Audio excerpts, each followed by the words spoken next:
Our Lady of the Miraculous Medal, a famous apparition of Mother Mary, took place around the 1830s. It happened in Paris, where the chaos of the French Revolution was going on, about to reach a climax known as the July Days, and this apparition occurred just before midnight. First, though, let's backtrack a little and talk about the person who received this apparition. Her name was Catherine Labouré, and she has been canonized as a saint. She was born in France, the 9th out of 11 children. When she was just 9 years old, her mother died, and after the funeral, it is said that Catherine returned home and picked up a statue of the Blessed Virgin. Holding it close to her, she immediately said to it, "Now you will be my mother." Growing up, Catherine was known for being quiet and practical. A couple of years after her mother's death, Catherine had a dream one night. In her dream, she saw an old priest calling her to walk inside a room full of sick people. "It is good to look after the sick," he told her. "Do not forget that." Catherine had no clue who he was, but years later, during a visit to the Daughters of Charity Hospital, Catherine happened to glance at a framed picture on the wall there. She instantly realized that the man in the image looked exactly like the old priest she had seen in her dream. Astonished, she ran to the sisters working at the hospital and asked them who that man in the picture was. They told her it was an image of the founder of their order, Saint Vincent de Paul. From that moment on, Catherine immediately knew she would become a member of Saint Vincent's order, and she did, and that is how she knew her vocation. This is where the apparition comes in. Saint Catherine herself actually wrote an account about what exactly happened. "On the eve of the feast of Saint Vincent," she wrote, "Mother Martha spoke to us of devotion to the saints, and to the Blessed Virgin in particular. We had been given a piece of the surplice of Saint Vincent's. I tore my piece in half, swallowed it, and fell asleep, confident that Saint Vincent would obtain for me the grace of seeing the Blessed Virgin. At 11:30, I heard someone calling my name 3 times, 'Sister, sister, sister.' Wide awake, I looked in the direction of the voice. Drawing the bed curtains, I saw a child clothed in white, some 4 or 5 years old. I believe that this child was my guardian angel, who showed himself that he might take me to see the Blessed Virgin, for I had often prayed to him for this. He was dressed in white and shone with a mysterious light that was more resplendent than light itself. He said to me, 'Come to the chapel. Get up quickly and come to the chapel. The Blessed Virgin is waiting for you there.' At once the thought struck me, 'Someone will hear me.' The child answered, 'Do not be afraid.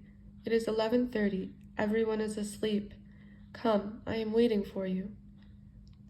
He followed me, or rather, I followed him. Wherever we went, the lights were lit. At the threshold of the chapel, the door opened by itself. All the torches and tapers inside were burning.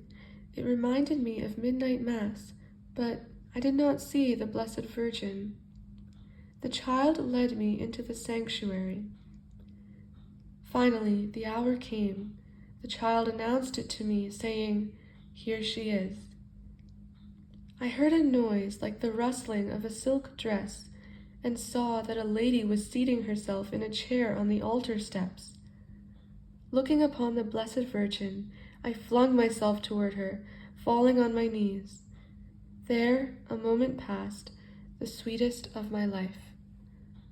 Here, Mother Mary told Saint Catherine about the great troubles which were about to come to France, that the king's throne would be overturned, the cross of Jesus would be hated, and priests would be killed, the archbishop would be shot, and a most famous phrase she is known to have said, 'The streets will run with blood.'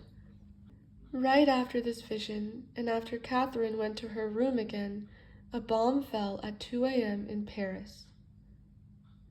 A few months after this, Our Lady appeared to Catherine again while she was kneeling in the chapel, and this time she came with a cure. Catherine saw our Blessed Mother standing on a globe, one foot crushing the head of a serpent. On her fingers she wore many beautiful rings studded with jewels and precious stones. Rays of light were coming out of most of the rings, but not out of all of them. Mother Mary explained that the jewels which did not glow represented the graces that people never asked for. Around the Blessed Virgin's head were the words, "O Mary, conceived without sin, pray for us who have recourse to thee." At that moment, as Catherine looked on in joy, a frame of gold appeared all around Mother Mary, as if she were standing inside a medal. The medal flipped around, and this time Catherine saw the letter M. Below it were the Sacred Heart of Jesus and the Immaculate Heart of Mary, surrounded by 12 stars. "Have a medal struck after this model," Our Lady told Catherine. "It should be worn around the neck. Great graces will be given to those who wear it with confidence." At first, it was known as the Medal of the Immaculate Conception. Hundreds of people began to listen and wear it. Not long afterwards, a very dangerous and fatal disease spread throughout France. It was an epidemic called cholera. People died by the thousands. In hospitals, the Sisters of Charity gave all the sick people they could the Medal of the Immaculate Conception and told them to wear it around the neck. Right away, these people were cured. From then on, everyone began to call the medal the Miraculous Medal instead, because of all the miracles which were happening to the thousands of people all around them. Even today, you can get a miraculous medal, have it blessed by a priest, and wear it around your neck. You can even give one to a friend. Many people have had their faith strengthened by this, and others received the grace of conversion.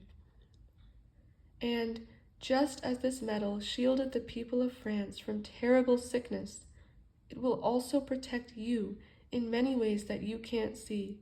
By wearing it, you are giving Mary the task of guarding your soul from sin, the worst sickness of all, and there is no one who can do that better than her.